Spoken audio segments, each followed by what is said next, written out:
ओम शांति। आइए सुनते हैं 24 दिसंबर 2024 की शिव बाबा की ज्ञान मुरली और ईश्वरी महावाक्य। आज परमपिता परमात्मा शिव बाबा ने कहा, मेरे मीठे बच्चों, प्यारे बच्चों, तुम्हें कैसी खुशी में रहना है। तुम्हें बच्चों अपार खुशी व नशे में रहने के लिए क्या करना है। ध्यान से सुनो बच्चों। देह अभिमान की बीमारी छोड़ प्रीत बुद्धि बनो। अपनी चलन को बहुत बहुत सुधारो। बिल्कुल भी चाल चलन तुम्हारे गलत ना हो। बाबा ने कहा, क्योंकि तुम ईश्वरी बच्चे हो ना, ईश्वर की संतान हो। बाबा ने प्रश्न में कहा कि किन बच्चों को ज्ञान का उल्टा नशा नहीं चढ़ सकता। कोई कोई बच्चे ऐसे होते हैं जिनको ज्ञान का उल्टा नशा नहीं चढ़ सकता। बाबा ने कहा कि कैसा नशा चढ़ना चाहिए।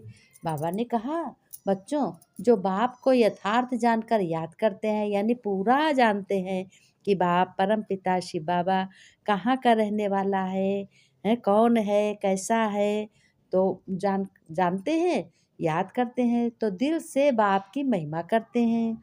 और वही बच्चे दिल से बाप की महिमा करते हैं जिनका पढ़ाई पर पूरा ध्यान है। बहुत बच्चे जो महिमा नहीं करते हैं, उनका जानो पढ़ाई पर ध्यान बिल्कुल नहीं है। उन्हें ज्ञान का उल्टा नशा नहीं चढ़ सकता। किसको नहीं चढ़ सकता? जो बाप को याद नहीं करते हैं, बाप का नाम नहीं जानते, गाँव नहीं जानते हैं, रूप नहीं जानते हैं शिव बाबा परमपिता का, वो बच्चे उन बच्चों को उल्टा नशा नहीं चढ़ सकता। जो बाप को साधारण समझते हैं, वे बाप को याद कर नहीं सकते। जो समझते हैं, अरे ऐसे ही होंगे बाबा, ऐसे कौन भगवान, कर्म हम ना करें भगवान कर दें आके तो भगवान है। इस तरीके से जो शब्द बोलते हैं, बाप को याद कर नहीं, वो भी बाप को याद नहीं कर सकते। याद करें अगर वो, तो अपना समाचार भी बाप को अवश्य दें।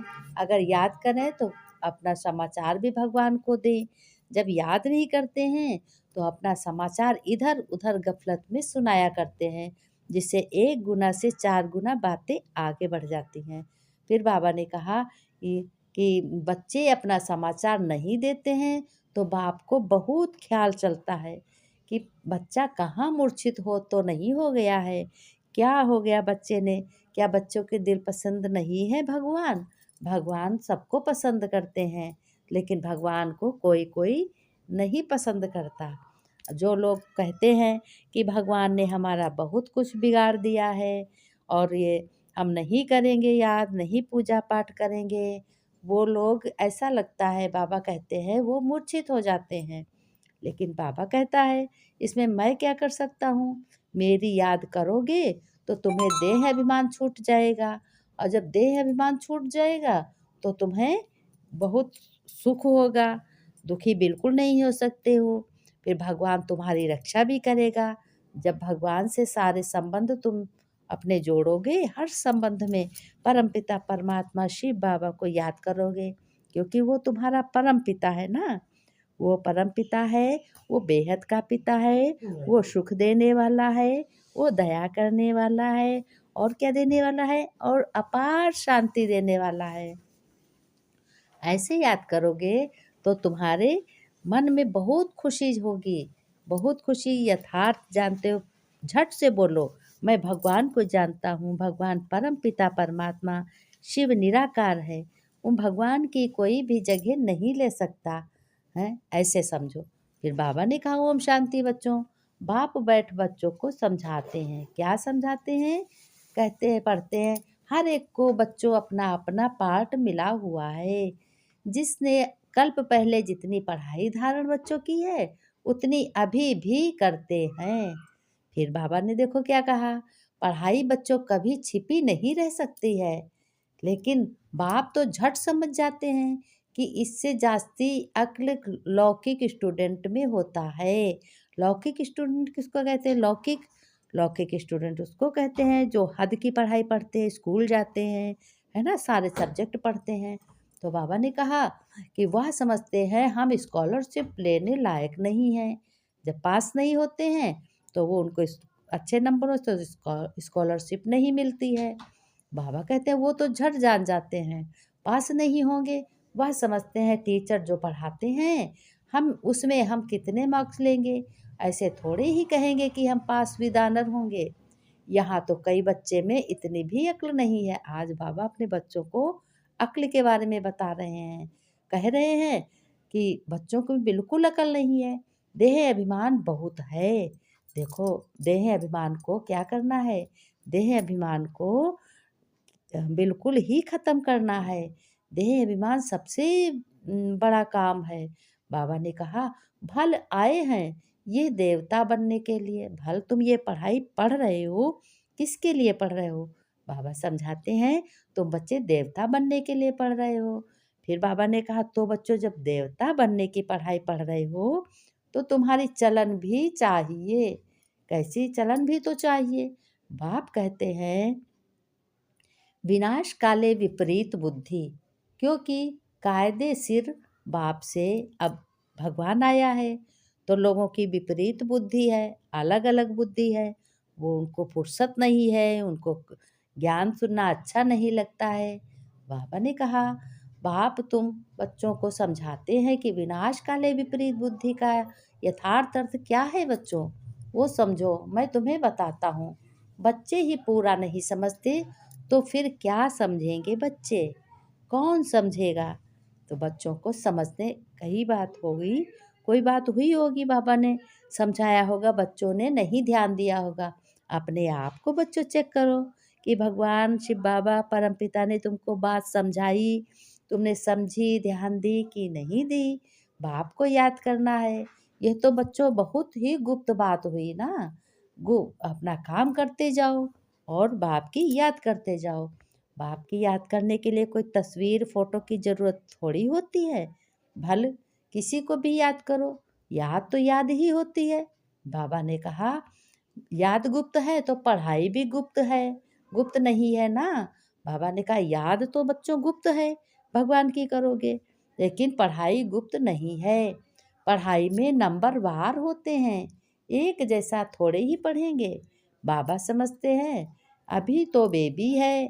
ऐसे बेहद के बाप को अब देखो भगवान आज कह रहे हैं कि अभी तो बेबी है, यानी अभी बच्चे हैं। ऐसे बेहद के बाप को 3-3 4-4 मास याद भी नहीं करते हैं, मालूम? बाबा ने कहा, ऐसे बेहद बाप को 3-3 4-4 मास याद भी नहीं करते हैं। फिर बाबा कहते हैं, मालूम है क्यों नहीं याद करते हैं, कैसे पढ़ें कि याद करते हैं? बाप को पत्र तक नहीं लिखते कि मैं कैसे कैसे चल रहा हूँ, क्या क्या सर्विस करता हूँ। आज बाबा ने कहा, अपना चार्ट दो कि तुम कैसे कैसे चल रहे हो, क्या क्या सर्विस करते हो।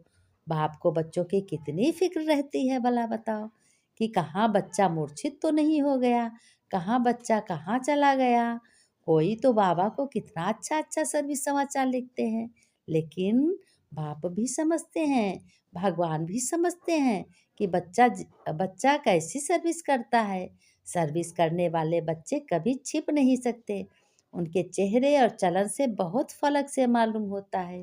बाबा ने कहा, बच्चों, बाप तो हर एक बच्चे के दिल लेते हैं कि कौन सा बच्चा कैसा है। देह अभिमान की बीमारी बहुत कड़ी है। बाबा मुरली में क्या बताता समझाती हैं, कईयों तो ज्ञान का उल्टा नशा चढ़ जाता है, लेकिन उन बच्चों को अहंकार भी आ जाता है, फिर याद भी नहीं करते, पत्र भी नहीं लिखते। बाप याद करें, हैं, जाना है यथार्थ। बाबा ने कहा, तुम्हें बहुत अच्छे से समझाना और समझना है, भगवानुवाच है ना, मैं तुम्हें विश्व की रजाई देने के लिए राजयोग सिखलाता हूँ। तुम ऐसे थोड़े ही समझते कि हम विश्व की बादशाही लेने के लिए बेहद के बाप से पढ़ते हैं। यह नशा तो अपार खुशी का रहना चाहिए। लेकिन गीता में पढ़ने वाले भल कहते हैं, श्री कृष्ण भगवान उवाच, मैं राजयोग सिखलाता हूँ। बस उन्हें रजाई पाने की खुशी थोड़े ही हो रहेगी। गीता पढ़कर पूरी की और अपने अपने धंधे धोरी में लग गए। बाबा ने कहा, उन्हें ऐसा बुद्धि में नहीं आएगा बच्चों। तो पहले पहले कोई भी आए तो उनको दो बाप का परिचय दो। बोलो, भारत स्वर्ग था, अभी नर्क है, यह कलयुग है। इससे पहले क्या था? बाबा ने कहा, ऐसे समझाओ, इससे पहले स्वर्ग थोड़े ही कहेंगे। ऐसे तो नहीं कहेंगे कि सतयुग में भी है। कल बाबा ने कहा क्योंकि कलयुग में भी है। किसको दुख मिला तो कहेंगे नरक में है, किसको सुख है तो कहेंगे स्वर्ग में है। बाबा ने कहा किसी को बहुत दुख है तो कहते इनका बहुत नरक है, किसी को बहुत आराम है, सुख है तो कहते ये तो बिल्कुल स्वर्ग के समान है। उसमें भी फर्क नहीं। आत्मा और परमात्मा कोई छोटा बड़ा नहीं है बच्चों। सभी आत्माएं हैं, वह भी आत्मा है और वह सदा परम धाम में रहते हैं भगवान। इसलिए उन्हें परम आत्मा कहा जाता है।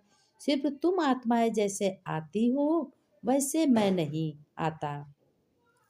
भगवान आज अपना बता रहे हैं कि जैसे हर मनुष्य आत्माएं आती हैं वैसे मैं कभी नहीं आता हूँ। मैं कब आता हूँ? मैं अंत में, तन में, किसके तन में आता हूँ? ब्रह्मा के तन में आता हूँ। बाबा ने कहा मैं अंत में आता हूँ ब्रह्मा के तन में। और इसीलिए तो मैं कह रहा हूँ बच्चों, तुम पतित दुनिया की रस्म रिवाज और देवी देवताओं की रस्म रिवाज में बहुत अंतर है। मृत्यु लोक वाले ही पतित पावन बाप को पुकारते हैं, फिर कहते हैं हम पतितों को आकर बाबा आओ पावन बनाओ, दुख पावन दुनिया में ले चलो, हमें दुख से छुड़ाओ, कहते हैं भगवान। फिर बाबा ने कहा आत्मा परम धाम की रहने वाली है बच्चों, शरीर से आत्मा अलग है। फिर बाबा ने कहा बच्चों शरीर मिलता ही है कर्म करने के लिए, एक शरीर छोड़ फिर दूसरा शरीर कर्म करने के लिए लेना ही पड़ता है। शांति तो तब हो जब शरीर में नहीं है, मूल वतन में कर्म होता है। बाबा ने कहा मूल वतन में कर्म नहीं होता, सूक्ष्म वतन की तो बात ही नहीं, सृष्टि का चक्र यहीं फिरता है। बाप और सृष्टि चक्र को जानना, इसको ही नॉलेजफुल कहा जाता है। सूक्ष्म वतन में ना सफ़ेद पोषधारी, ना सजे सजाए, ना नाग बालाएं पहनने वाले शंकर आदि ही ही होते हैं। बाकी ब्रह्मा और विष्णु का राज बाप समझाते हैं कि ब्रह्मा यहाँ है, विष्णु के दो दो रूप भी हैं। वो कैसे है दो रूप? बाबा ने कहा कि दो रूप भी हैं विष्णु के।